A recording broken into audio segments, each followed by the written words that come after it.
नमस्कार, city news मध्ये आपलं हार्दिक स्वागत। सर्वप्रथम एक नजर प्रमुख घडामोडींवर।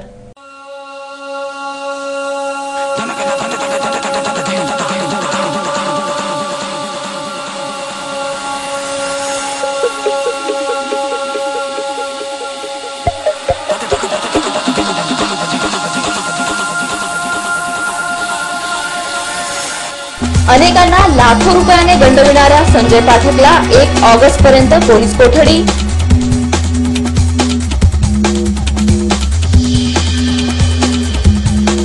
पाच वर्ष संपत आले, उरले फक्त 2-3 महिने। नगरसेवकांना लागली विकास कार्याची चिंता।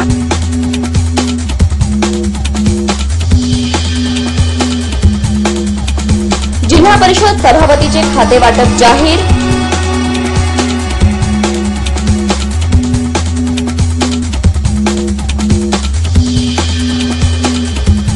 आणि सर्दी पडसा, खोकला व ताप, व्हायरल फीवरने हजारो नागरिक त्रस्त।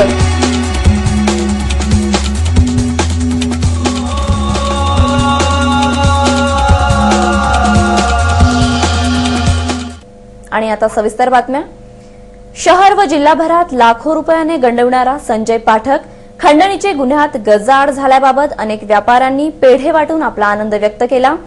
संजय पाठक यास 1 ऑगस्ट पर्यंत पोलीस कोठडी सुनावण्यात आली आहे। अकोला शहर व जिल्ह्यातील व्यापाऱ्यांना ब्लॅकमेल करून लाखो रुपयाने ठगविणाऱ्या उपभोक्ता संघटनेचे जिल्हाध्यक्षपद उपभोगून पोलिसांची दिशाभूल करणाऱ्या संजय पाठक यास कोतवाली पोलिसांनी न्यायालयासमोर उभे केले असता 1 ऑगस्ट पर्यंत संजय पाठकची पोलीस कोठडीत रवानगी करण्यात आली। यापूर्वी 8 जूनला त्याचे 2 हस्तकांना अटक केल्यावर संजय फरार झाला होता। त्याचे घरी व नातेवाईकांकडे सिटी कोतवाली पोलिसांनी चौकशी केली असता संजय पाठकचे नातेवाईकांनी त्यांनाही ठगविल्याचे सांगितले।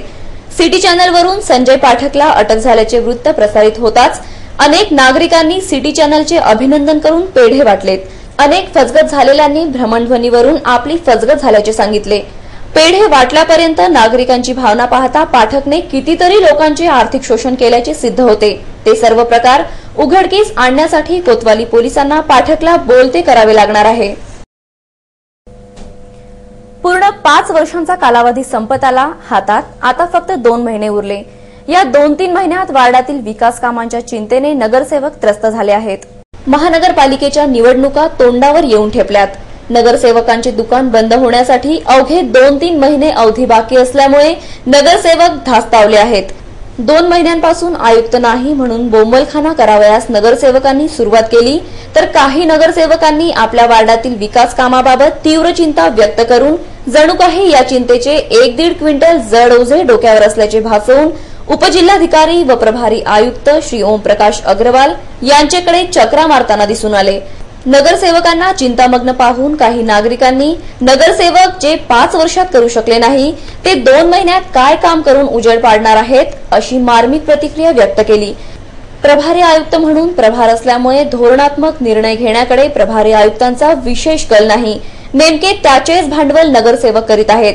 सिंधी कॅम्पमधील एक नगरसेवक श्री मूलचंदानी यांनी अशीच व्यथा व्यक्त केली। या वर्षात सगळं रोडमध्ये कीचड आणि सगळं अकोला शहरामध्ये घाणचे सगळं वातावरण जे आहे त्याच्याबद्दल आम्ही मुरुमची मागणी केलेली आहे आणि साहेबांना सांगितलं आहे की उद्या संध्याकाळीपर्यंत हा प्रकार तुमच्या मार्गी लागतो। अधिकारी आमचे दक्षिण झोनमध्ये कोणता आतापर्यंत पीडब्ल्यूडी मध्ये इंजिनियर नाही आहे। जिल्हा परिषदेच्या सर्वसाधारण सभेत उपाध्यक्ष व 2 सभापतींना खाते वाटप करण्यात आले। जिल्हा परिषदेच्या 2 सभापतींची निवड होऊन आजवर बिनखात्याचे पदाधिकारी म्हणून जिल्हा परिषदमध्ये ये-जा करणाऱ्या जिल्हा परिषद सदस्यांना शुक्रवारी झालेल्या सर्वसाधारण सभेत खाते वाटप करण्यात आले। उपाध्यक्ष श्री सुभाष रौंदळे यांच्याकडे आरोग्य व जलव्यवस्थापन, श्री पंढरी हाडोळे यांना कृषी व पशुसंवर्धन, तर जयाताई गावंडे यांनी शिक्षण व खाते अर्थ आग्रहाने आपल्या पदरात पाडून घेतले। सर्व विभागाच्या समित्यांवर माजी पदाधिकाऱ्यांची वर्णी लावण्यात आली। सर्व खात्यांना आता अधिकृत पदाधिकारी मिळाल्यामुळे जिल्हा परिषद अध्यक्षा सौ पुष्पाताई इंगळे यांना आपला झेडपी रथ जिल्हाभर दौडविण्यास मुभा मिळाली आहे। शुक्रवारच्या सभेत 13व्या वित्त आयोगाच्या कामावर चर्चा, त्याचा अधिकार अध्यक्षांकडे देण्याची मागणी, जुनी वाहने विकून नवीन घेणे, जिल्हा परिषद शाळांना संगणक पुरविणे, 3 वर्षाचे वरील थकीत देयकास मंजुरी, शहरातील कॉन्व्हेंटवर लक्ष ठेवणे इत्यादी विषयांवर चर्चा करण्यात आल्या। पावसाळा सुरू होऊन काही दिवस उलटून गेले की व्हायरल फीवरचा प्रकोप सुरू होतो। सद्यस्थितीत सर्दी, पडसा, ताप व खोकल्याने हजारो रुग्ण त्रस्त झाल्याचे दिसून आले। अकोला जिल्ह्यात व्हायरल फीवरमुळे घराघरात एकतरी आजारी आढळून येत आहे। विशेष बाब म्हणजे व्हायरल फीवरचे शिकार लहान मुले मोठ्या प्रमाणात होत आहेत। शहराच्या प्रत्येक खासगी रुग्णालये, सर्वोपचार रुग्णालयामध्ये व्हायरल फीवरचे रुग्ण जास्त प्रमाणात पाहावयास मिळत आहेत। पावसाळ्यात साफसफाईचा अभाव, दूषित पाणी पुरवठा, माशा व डासांचा प्रादुर्भाव, सूर्यप्रकाशाची कमतरता आदी कारणांमुळे वातावरणात बदल होतो। परिणामी व्हायरल फीवरचा संसर्ग निर्माण होतो व या आजाराचे रुग्ण सर्वत्र दिसून येतात। या आजारात ताप येतो, डोकेदुखी होते, हातापायात वेदना, पोटात मुरडा येतो, हगवण लागते इत्यादी प्रकारची लक्षणे आढळून येतात। लहान मुलांच्या शरीराचे तापमान एकदम वाढून जाते व अंगाचे चटके लागतात। त्यामुळे घरच्या मंडळींमध्ये चिंता निर्माण होते। व्हायरल फीवर बाबत काळजी घेण्याचे आवाहन होमिओपॅथी तज्ञ डॉक्टर उदय नाईक यांनी सिटी न्यूजशी बोलताना केले। आणि व्हायरल फीवर नंतर रुग्णाला प्रचंड थकवा येतो आणि व्हायरल फीवर होण्याची जी कारणे आहे प्रामुख्याने अस्वच्छता, नंतर सूर्यप्रकाशाचा अभाव, उघड्यावरचे पदार्थ खाणे, माशांचा प्रादुर्भाव इत्यादी कारणं व्हायरल फीवरची आहे। त्यावर मात करण्याकरता जी अस्वच्छता आहे ती जर आपण टाळू शकलो आपल्या घरच्या केअर कर्तव्यामुळे बाहेरच्या याच्यात, तर बऱ्याच प्रमाणात व्हायरल फीवरचं प्रमाण आपण कमी करू शकतो।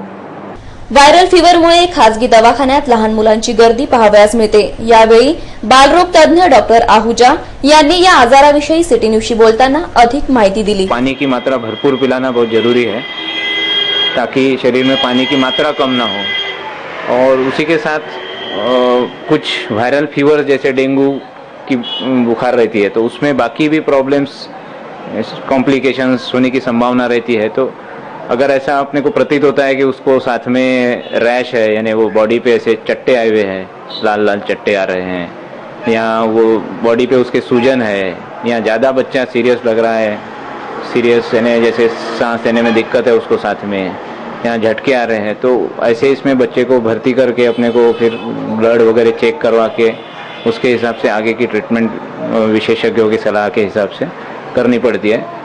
और इस बीमारी के लिए अभी एक्चुअली सबसे इम्पोर्टेंट है कि ये प्रिवेंट करने के लिए क्लीनलीनेस बहुत जरूरी है। भुसावळ रावेर दरम्यान पावसामुळे एक रेल्वे पूल कोसळल्याने भुसावळवरून दिल्लीकडे जाणाऱ्या रेल्वे गाड्या अकोला नागपूर मार्गे वळवण्यात आल्या, तर अमरावती भुसावळ पॅसेंजर रद्द करण्यात आली। भुसावळवरून खंडवा मार्गे दिल्लीकडे रेल्वे गाड्या जातात। भुसावळ ते रावेर दरम्यान पावसामुळे एक पूल खचल्यामुळे भुसावळवरून दिल्लीकडे जाणाऱ्या रेल्वे गाड्यांची वाहतूक ठप्प झाली। अखेरीस रेल्वे प्रशासनाने दिल्लीकडे जाणारी रेल्वे वाहतूक अकोला नागपूर मार्गे वळवली। त्यामुळे अकोला रेल्वे स्थानकावरून धडाधड रेल्वे गाड्यांचे आवागमन सुरू झाले। भुसावळ अकोला नागपूर दरम्यान असलेल्या रेल्वे स्थानकावर मर्यादित ट्रॅक असल्यामुळे अमरावती भुसावळ ही दुपारी 4:30 वाजताची पॅसेंजर रद्द करण्यात आली। त्यामुळे परतीच्या प्रवासात रात्री भुसावळ अमरावती पॅसेंजर येणार नाही। त्याचा गोरगरीब प्रवाशांना मात्र नाहक त्रास सोसावा लागला। शुक्रवारी दुपारी ही घटना घडली, मात्र रेल्वे प्रशासनाचे एकही जबाबदार अधिकाऱ्याने या संदर्भात माहिती न देता चुप्पी साधली होती। अखेरीस इकडून तिकडून चौकशी करून दर्शकांसाठी व रेल्वे प्रवाशांसाठी हे वृत्त प्रसारित करावे लागले। उमरी परिसरातील राऊतवाडी येथे असलेले तलाठी कार्यालय नेहमीच बंद असते, त्यामुळे स्थानिक नागरिकांना तलाठी कार्यालयात आपल्या कामासाठी हेलपाटे मारावे लागतात। संबंधित विभागाने याकडे लक्ष देणे गरजेचे आहे। उमरी परिसरातील राऊतवाडी येथे तलाठी कार्यालय आहे। या तलाठी कार्यालयाअंतर्गत उमरी, नायगाव, ताजनापूर आदी ग्राम येतात, मात्र सदर तलाठी कार्यालय नेहमीच बंद असते, त्यामुळे या कार्यालयात येणाऱ्या नागरिकांना निराश होऊन परत जावे लागते। संबंधित तलाठी महाशयास भ्रमणध्वनीवरून संपर्क केला असता आज दुपारी या, उद्या या किंवा परवा या अशा प्रकारची उत्तरे मिळतात। परिणामी नागरिकांना एका कामासाठी नाहक 17 हेलपाटे मारावे लागतात। महत्वाची कागदपत्रे मिळण्याच्या आशेने कामधंदा व नोकरी सोडून या कार्यालयाच्या चक्रा माराव्या लागतात, मात्र या कार्यालयाला कुलूप लावलेले आढळून येते। तलाठी कार्यालयाच्या मनमानी कारभाराबाबत काही नागरिकांनी सिटी न्यूजशी बोलताना आपल्या तीव्र प्रतिक्रिया व्यक्त केल्या। फोन करने के बाद उनको पूछा कब आते, तो बोले हम आज आते नहीं, हमारा दूसरा काम है। अगर इनको दूसरा काम है तो इन्होंने बताना चाहिए कि वह वसूली का दिन ये है, वसूली का दिन वो उन्होंने एडजस्ट करने को होना था, लेकिन वो एडजस्ट करते नहीं। हम यहाँ पे उनके राह बैठे, अंदर सगळे जितने डॉक्यूमेंट होते सबमिट करके बैठे हम। अब वहाँ सेतु बंद हो गया तो हम क्या करेंगे? 4 दिन से चक्कर काट रहे हैं और अभी मिस्टेक करके दिया और करेक्शन कर नहीं रहे, क्या करेंगे हम? और जॉब से बार बार तो आ नहीं सकते ना छुट्टी लेकर, जब देखते हैं वही बंद ही रहता है। ग्लोबल टायगर डे निमित्त वन्यजीव विभागाने 150 महाविद्यालयीन विद्यार्थ्यांना काटेपूर्ण अभयारण्यात नेऊन वाघांबाबत अधिक माहिती दिली। वन्य प्राण्यांचे अस्तित्व ही राष्ट्राची संपत्ती व वैशिष्ट्य असते। भारतातील अभयारण्यात मुक्त संचार करणारे वाघ त्याच्या अवयवासाठी तस्कर त्यांची अवैध कत्तल करतात। त्यामुळे भारतात 350 नद्या ज्या जंगलातून वाहतात तेथे टायगर प्रोजेक्ट बनविण्यात आले। संपूर्ण जगात 3000 वाघ आहेत, त्यापैकी 1700 वाघ भारतात आहेत। एकीकडे वन्य प्राण्यांचे संरक्षण तर दुसरीकडे तस्करांची शिकार, यामुळे 19 जुलै हा दिवस ग्लोबल टायगर डे म्हणून साजरा केला जातो। वन्यजीव विभागाने गेल्या 2 वर्षात 4 बिबट्याचे प्राण वाचवून त्यांना अभयारण्यात सोडले। या सर्व ऑन द स्पॉट ऑपरेशन मध्ये सिटी चॅनलने अहम भूमिका बजावली। अकोला वन्यजीव विभागाने 150 महाविद्यालयीन विद्यार्थ्यांना काटेपूर्ण अभयारण्यात नेऊन वाघांबाबत सविस्तर माहिती दिली। यावेळी वन्यजीव विभागाचे अधिकारी श्री गोविंद पांडे यांनी ग्लोबल टायगर डे बाबत अधिक माहिती दिली। याबाबत ग्लोबल टायगर डे मध्ये आपण वाघाबद्दलची माहिती ही प्रत्येक लोकांपर्यंत पोहोचवलेली आहे आणि यावर्षी आपण जे रेस्क्यू ऑपरेशन केलेलं आहे त्यामध्ये 4 बिबट आणि 2 अस्वलांचा समावेश आहे, त्यांना वाचवलेला आहे। आणि हे सगळं कार्य करत असताना ग्लोबल टायगर डेच्या दिवशी जास्तीत जास्त लोकांपर्यंत याच्याबद्दल जाणीव व्हावी म्हणून आपण प्रयत्न करतो आहे। प्रत्येक कॉलेज शाळेमध्ये याबद्दल माहिती देत आहे। तर सिटी चॅनलचं हे जे काम आहे हे ॲक्च्युअलमध्ये खरंच कौतुकास्पद आणि गौरव करण्यासारखं आहे। वन्यजीव विभागाला त्यांची नेहमीच मदत होते आणि ही जी मदत आहे ही त्यांनी स्वतःच्या ड्युटीच्या पुढे जाऊन केलेली मदत आहे आणि आम्ही त्यांचं अभिनंदन करतो। क्रीडा व युवक सेवा संचालनालय पुणे, जिल्हा क्रीडा कार्यालय, जिल्हा क्रीडा परिषद व अकोला महानगरपालिकेच्या संयुक्त विद्यमाने जिल्हास्तरीय फुटबॉल स्पर्धेचे आयोजन करण्यात आले। क्रीडा व युवक सेवा संचालय पुणे, जिल्हा क्रीडा कार्यालय, क्रीडा जिल्हा परिषद व अकोला महानगरपालिकेच्या संयुक्त विद्यमाने आयोजित जिल्हास्तरीय फुटबॉल स्पर्धेचे आयोजन शास्त्री स्टेडियमवर सुरू आहे। दिनांक 28 ते 1 ऑगस्ट पर्यंत या स्पर्धा घेण्यात येत आहेत। शुक्रवार 29 जुलैला घेण्यात आलेल्या मुलांच्या फुटबॉल स्पर्धेत जिल्हा परिषद उर्दू, ॲग्लो उर्दू हायस्कूल, मुस्लिम उर्दू, ताज 11 स्कूलचा संघ विजयी झाला। यानंतर 17 वर्षातील मुलांच्या संघाचा सामना खेळवण्यात आला।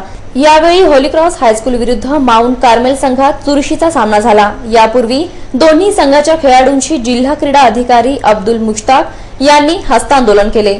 त्यानंतर झालेल्या सामन्यात माउंट कार्मेल संघ विजयी झाला। यावेळी पंच म्हणून इलियास खान, शहीद खान, अंजार, रेयम भाई, इरशाद खान, राजिक खान, जवेल खान यांनी पंच म्हणून काम पाहिले।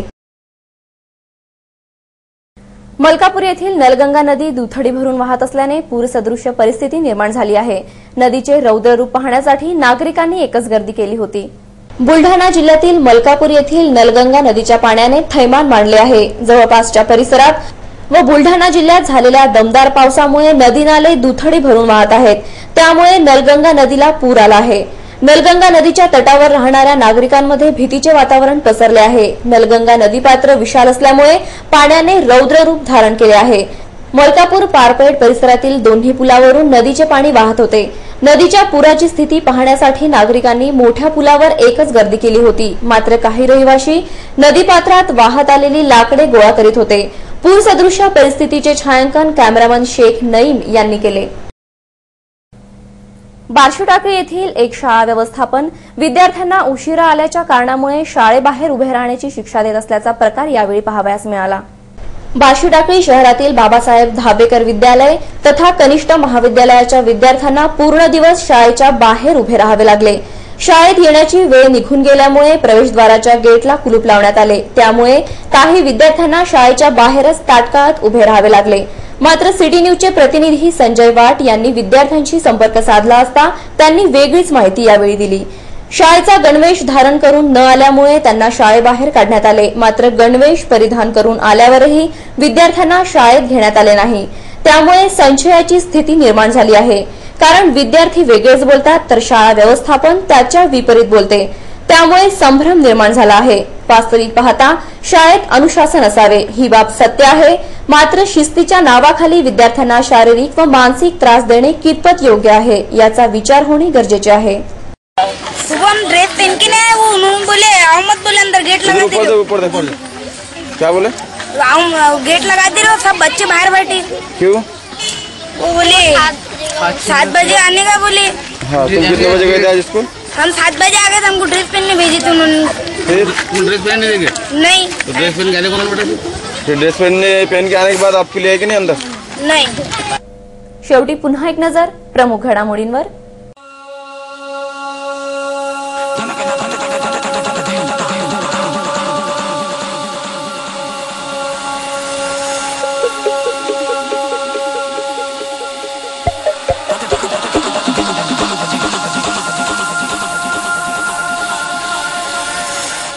अनेकांना लाखो रुपयाने गंडविणाऱ्या संजय पाठकला 1 ऑगस्ट पर्यंत पोलीस कोठडी।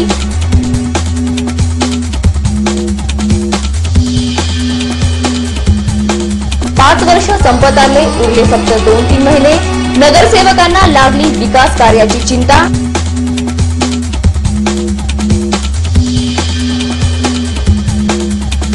जिल्हा परिषद सभापतीचे खाते वाटप जाहीर।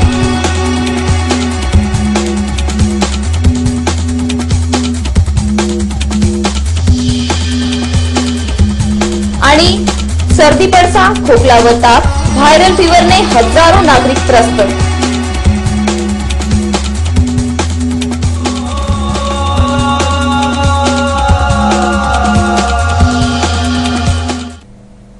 पुन्हा भेटूया शहर आणि परिसरातील ताज्या घडामोडी व अधिक माहितीसह। नमस्कार।